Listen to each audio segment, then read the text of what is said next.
convention that will produce leaders of the party that are acceptable to everybody. I am not interested in leading the party any longer, but since responsibility was put on me to lead the party, I must put the party, do a proper convention and make sure that the right party, people that will take this party to success, have taken over from me. I don't have any other agenda rather than to make sure that I conducted a credible convention. It's interesting that you said you're really not interested in running the PDP. So it then means that if there is a Supreme Court case right now, and should you lose at that Supreme Court, what would you do? Sean, you see, I was watching you or listening to you when you are asking about Wiki, about Supreme Court. And you see, courts, even this judgment that came in from the Court of Appeal, I left to the decisions of the justices of the Court of Appeal to decide who is right and who is wrong. I've never said to anybody, and neither will I say to anybody, that I will have any iota of information of what will happen tomorrow. Not like what Wike said he was going to win from the Supreme Court because he said he has won when the, tribunal nullified his election and Court of Appeal nullifies, he got it. I mean, he is telling Nigerians that he has a control of the Supreme Court. Well, I don't believe so. The Supreme Court is the highest court of the land. The Supreme Court will make pronouncement based on the facts before them. And I believe that the Supreme Court will make pronouncement based on what they have seen from the Court of Appeal. All our judges, Court of Appeal is the second highest court of the land. Therefore, Supreme Court will also, looking at the facts of the case, will also judge, make a pronouncement based on the facts. I don't want to comment on what the Supreme Court will do and they will not do.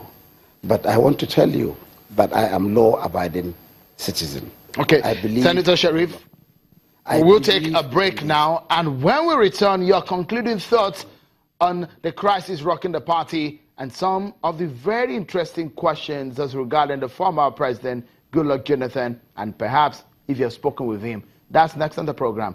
Join us again.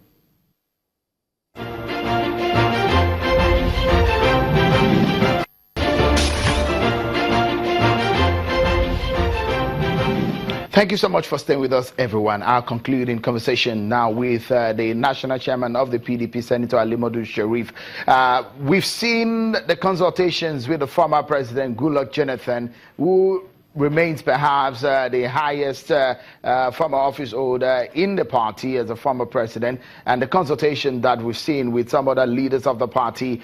Professor Jerry Gana's committee had visited him, and one we wonder if you have spoken with him since this judgment, and what are his thoughts, and what engagement are you going to be having a relationship with this Professor Jerry Gana committee and its reports?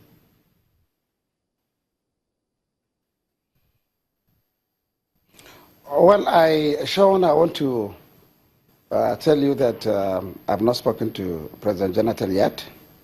When the judgment passed down, I was not even around. I came in yesterday late evening, and I plan to speak to President Jonathan probably tomorrow. But the Vice President, Namadi Sambo, have called me. Former Vice President have called to speak with me, and I have spoken to General Babangida. Actually, I also was with him this afternoon.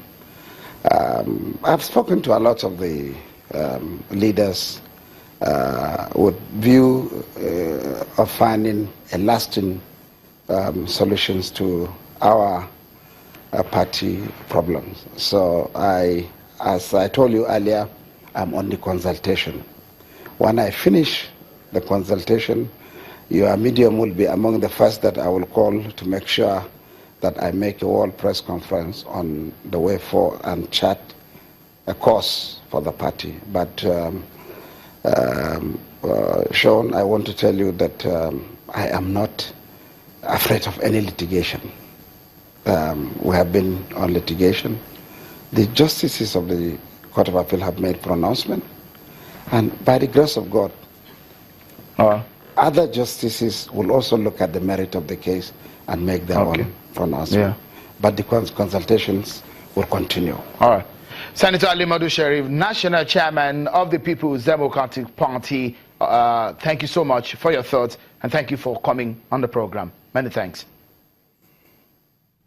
Well, before we go tonight, well, a lot of people have talked about President Muhammadu Buhari's trip to London. We sincerely look forward to a safe return of our president, who has been on a medical vacation. Our prayers are that he recovers and returns to sound health to govern. It has been 31 days since President Buhari left Nigeria for London. He wrote to the National Assembly and has passed the torch on to Vice President Yemi Osinbajo to act until his return. Several rumors have trailed his vacation, with series of pictures emerging from the living room at the Abuja house in the city of London. Some of the facts are that he left slightly earlier than scheduled. The first reason for concern about his health: many Nigerians who took to the internet to speak about the president's health, some with fears. You may not rule that out, and that's skepticism because of the incident about 70 years ago. But in context, the president extended his vacation with specific date to return. It is now about 13 days since the earlier date planned for him to return. This is the third vacation of President Muhammadu Buhari in the last 1 year, since he took office in about 2 years, specifically May 2015. Many people have asked that the president disclose the state of his health, or the status of his health. At least they say that the people who elected him have the moral right to know. When the president spoke to President Trump of America, some also say he should be able to gather some energy to speak to Nigerians, those who voted for him. We saw a cheerful president. That's some of the words of the Senate president when they visited. They described the situation as such a cheerful one when some senior lawmakers visited the president in London last week. Who paid for that trip? Well, is it an official visit or private trips of these public officials? Well, that's just a curiosity from me. As we expect the president back, considering that the economy and the prices of commodities in the market need urgent attention, we do hope for the best. And that's our show tonight. Many thanks for being part of it. On behalf of the team, I'm Sean Akimbale. Bye for now.